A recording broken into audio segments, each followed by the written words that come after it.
What's going on, guys? Kyle Bradshaw here, and today I want to talk to you about the Motoz Dual Venture front tire. Now, this tire is made in two different versions for the 9921. We have a tube type and we have a tubeless type tire. So I want to talk to you about the differences between these two tires and which tire is best for your motorcycle that takes the 9921. Let's get into it.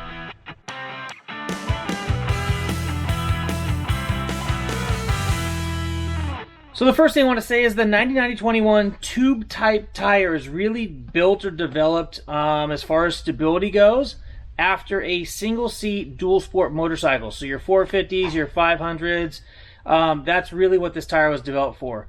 If you ride a big adventure bike and you have a 90-90-21 that has a skinny wheel up front, you can mount this up there, but it's going to wear out significantly quicker than that of the tubeless version. So if you can take a look here, the tube type is going to have a much narrower carcass than that of the tubeless version. We're also going to see here that we have a larger space between the lugs, between these different blocks here. And then you're going to notice that the actual block itself or lug itself is smaller than that of the tubeless version. Now, this is going to be better off-road for those of you running those skinny wheels. This one here is going to be better on-road. It's going to provide more stability, and it's going to track a little bit better. For those of you who are running big bikes, you're looking at 500-600 pounds on those things, and you really need the robust carcass that the tubeless version has to offer.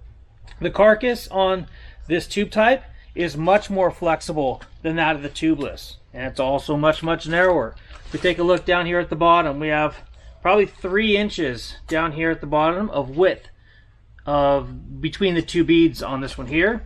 Whereas this one here is really narrow. This is going to be the tire you're going to want if you have an actual dirt bike front wheel. It's like 1.6 to 1.8 inches in width.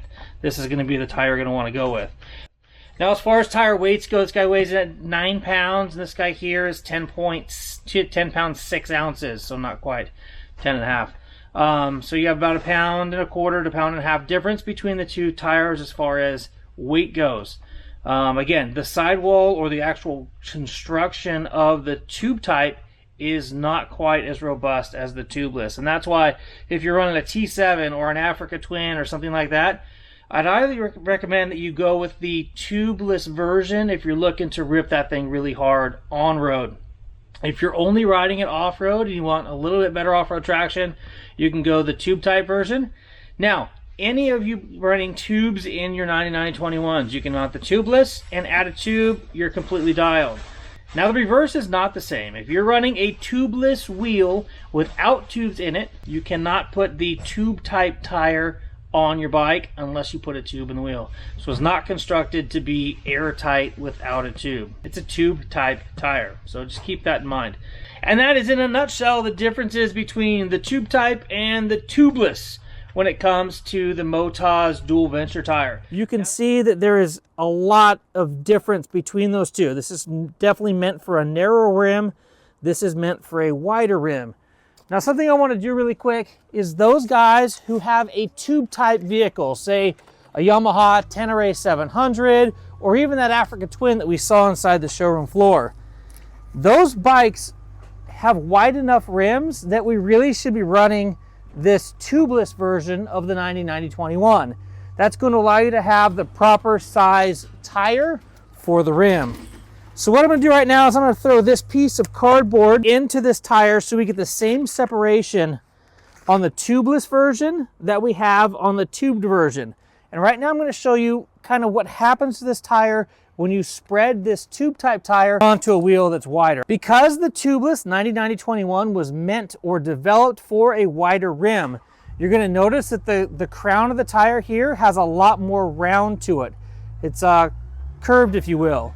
Versus taking the tube type tire and stretching it onto a wider rim, take a look what happens. It has made the top of this tire flat. Completely flattened that thing out. So this tire, if you mount this on, say, a KTM 890 that requires tubes, or an Africa Twin or a T7, you're going to have more of a flat aspect over the top of the crown of the tire versus a more rounded aspect that you see here on this tire over here. Now, that same exact strategy is going to hold true for all of their front tires, the Adventure, the Rally, the Desert HT. They both have tube type and tubeless, and you're going to notice on all of those tires that the construction is different. It's a lighter weight tire. There's more void in between the lug sections, and yeah, it's going to work better on motorcycles that are lighter weight and have less horsepower. Again, single seat dual sport motorcycles versus 2-seat adventure motorcycles. Anyway, thank you guys for watching. I'm Kyle Bradshaw from MotoCity. If you like what you saw, give it a thumbs up. And if you want more action like this coming directly to your inbox, please hit that subscribe button. And more importantly, the notification bell so you can be part of that notification squad. Until next time, as always, take care and ride safe out there.